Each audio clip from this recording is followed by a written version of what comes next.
Chapter 33. At the end of Ms. Triesta Trench's monotonic reading of the documents, her 3 victims are ready to surrender. Tony Perez is laying on his back with his hands covering his face, moaning. Orlando Cepeda is sitting down, bent forward at the waist, looking at his shoes and weeping inconsolably.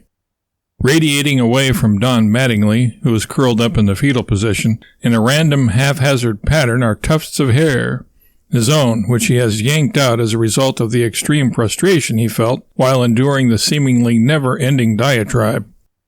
His right arm begins to involuntarily jerk spasmodically upward and then back down against his side, in a manner eerily reminiscent of Joe Morgan waiting for a pitch.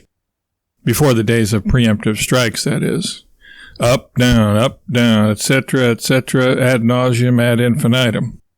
"What next, boss?" Marianne asks Warble, exhausted after her 3-hour stint of reading the documents to her captive audience.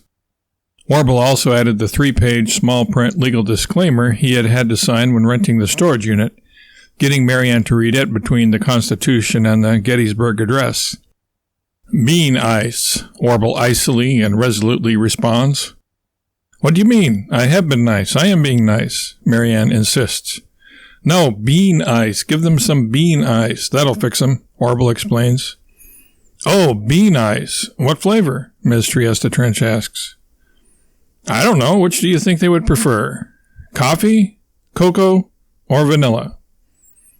"Beats the living daylights out of me. I'll ask 'em," Marianne offers. "Say, fellas," she says, bending down to get a good look at the 3 baseball players, "it's feeding time.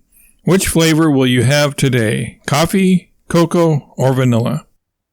"Coffee, cocoa, or vanilla what?" the 3 ask in unison. Warble claps his hands over his ears. "Those infernal midgets are going to drive me to distraction with that diabolical din. They sound like Alvin and the Chipmunks when they do that," he complains, walking to the far end of the storage unit. "Their malevolent and Machiavellian leader Alvin alone is bad enough, but the whole pathetic passel of 'em, I just can't bear it." Marianne ignores Warble. She's catching on. She answers the captive's joint question. "Ice! Ice! What do you think?" "Ice?" the 3 ask again, uncannily, in unison. Warble can't take it anymore. He rushes up to them to explain. "Yes, ice! You know, the old Rodgers and Hammerstein show tune. You scream, I scream, we all scream for ice." "Oh, you mean ice cream," Orlando says, realizing as he says it that he could stand a little something to eat. Warble sighs contentedly, grateful the trio didn't answer in unison. "Of course, but as Tina Turner said, what's cream got to do with it? If it was cream, it would be viscous, and you would either drink it or feed it to your cat. Like the Italians who are too busy smoking cigarettes and making whoopee to mince words, we just call it ice around here." "What? None of us smoke, Warble," Jacques objects. Remember, he's the fitness trainer and wouldn't stand for such tomfoolery. "I guess you're right, Jacques," Warble agrees, grabbing his chin between thumb and forefinger. "But haven't you ever heard of poetic license?" "Poetry and kidnapping don't mix, Warble," Jacques counters, logically. "Says who, LaRue?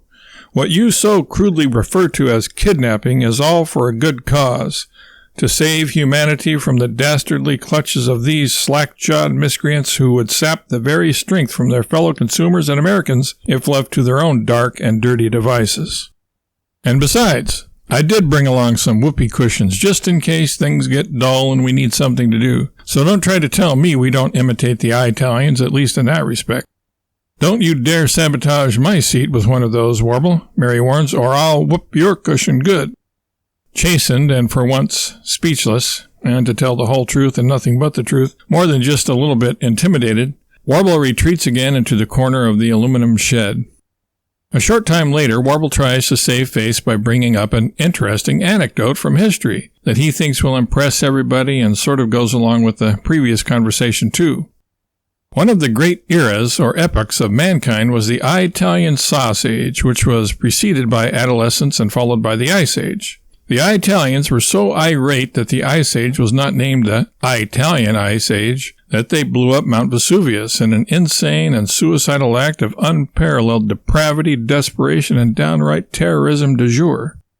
Everyone, captives, accomplices, even the canine, looks at Warble just to let him know they heard what he said, but don't care beans about it, with faces as straight and deadpan as is humanly and doggedly possible.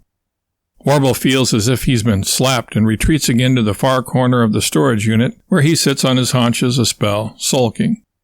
Warble is not one to be kept down for long, though. An idea soon comes to him, and he leaps up, just barely missing hitting his head on the, admittedly low, ceiling. "Today is a good day to die," Warble proclaims. "What? Why?" Ward wonders, thinking Warble has lost what's left of his marbles. "Because our helpless captives will be humiliated by it, of course, Robespierre. One should always humiliate one's captives. Otherwise, they might think you're soft and thereby lose respect for you. Or even develop Uppsala syndrome. We have to make an example of them, make it so nobody else wants to fall into our clutches." "Clutches?" Albert perks up. "If we have clutches, that means we have eggs. We can turn that ice cream into frozen custard, and even make up some orange Julius, provided we can scrounge up some orange juice somewhere." He starts looking around the storage unit, although there's nothing in it besides what his fellow travelers and he have brought in. Albert does not think of the mechanical type of clutch because the Rodnep has an automatic transmission. "Orange Jews? You mean Protestant Jews?" Warble asks. "I've never heard of such a thing. Go take a nap, Albert. You're obviously overwrought and distraught. Now, back to the business at hand. We will forthwith commence to torturing our captives." "Torture, Warble?" Mary asks, alarmed. "Isn't that against the Geneva Convention?" "Maybe so, Mary. But we're not in Geneva anymore. We're in... Where are we? Oh, yeah, Philly. When in Philly, do as the Phillies do, I always say. So don't worry your pretty little head about a little teeny-weeny bit of torture here or there, Mary. It's really for their own good, in the long run, you know." Soundtrack note. If I didn't hate the song with a purple passion, I'd call for Philadelphia Freedom by Elton John here. "Just what type of torture do you have in mind, Warble?" Jacques asks. A diabolical grin spreads across Warble's face. "We will dye their hair in shades and patterns not even Dennis Rodman would concoct in his wildest dreams," Warble answers, cackling maniacally. "Yes, today is a good day to die," he exults.